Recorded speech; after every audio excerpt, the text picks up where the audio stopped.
Hi guys, welcome back to another video, and today we're back with another match reaction. So it is Portsmouth at home today, Dockyard derby number 68, and we are winless in the last 6 previous matches against Portsmouth, including 2 losses. Hopefully we can change that tonight. Portsmouth key players, obviously Marquis, we would know from Doncaster, they're their top goal scorer with 8 goals in 14 games, and then other players is Ronan Curtis, who's luckily for us out tonight on international duty, I've been told by a Portsmouth fan. We're very fortunate with that. Unfortunately, Jeff got out for us. He was in great form. He's out with Wales under 21s, I believe, under 21s or under 23s. But yeah, Portsmouth stand in 7th, we stand in 9th, 2 points behind them. We're also 3 points behind playoffs, so a win tonight could be crucial.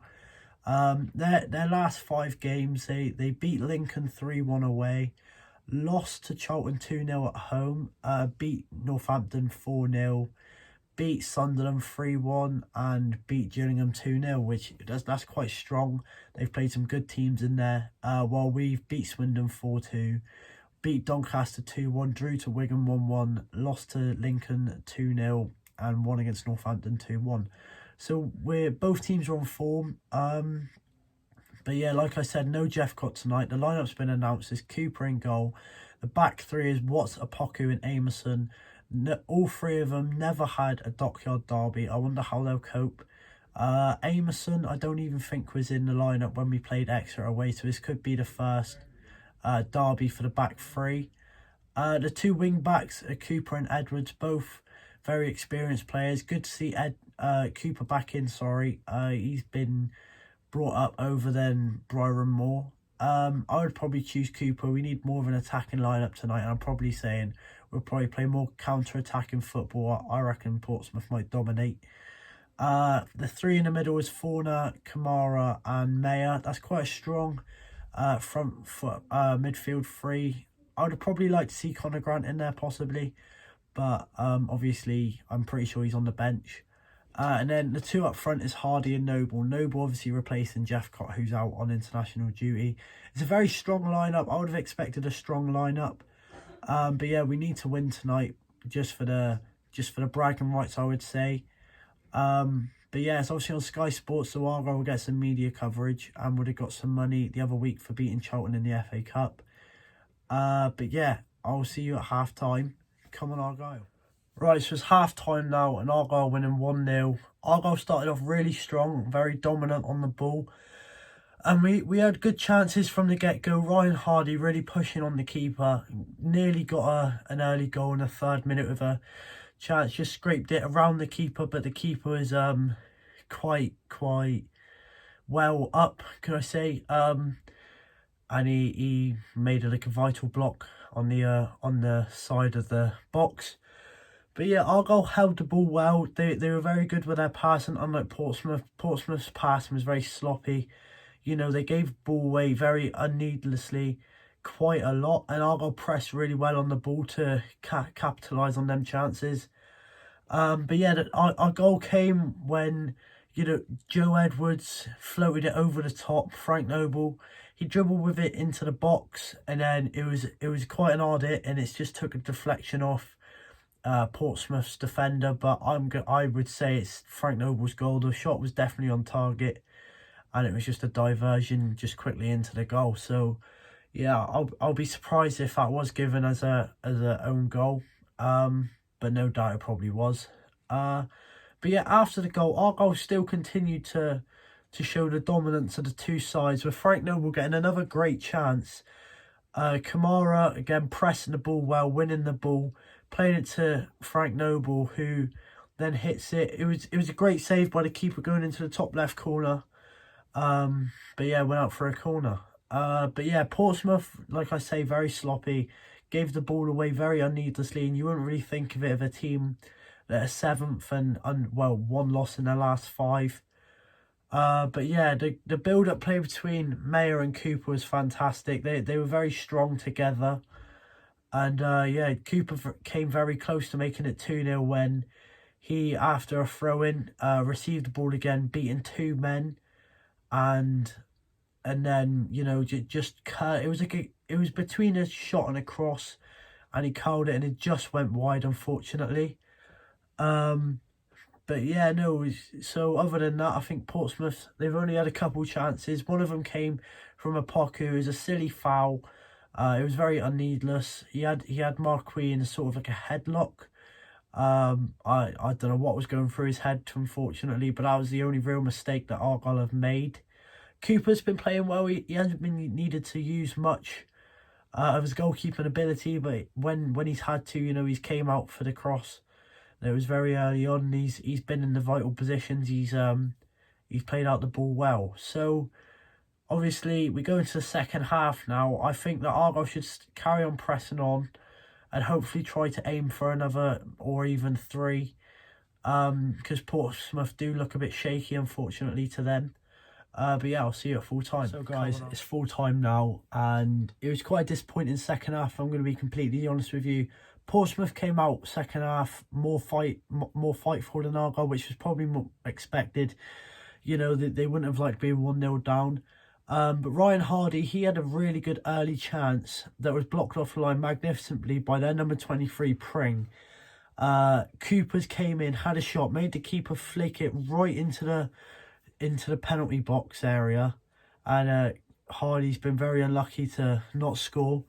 That was just a cracking block. But yeah, no, Fauna, I'm going to be completely honest with you, I like him, but today he had a really poor game.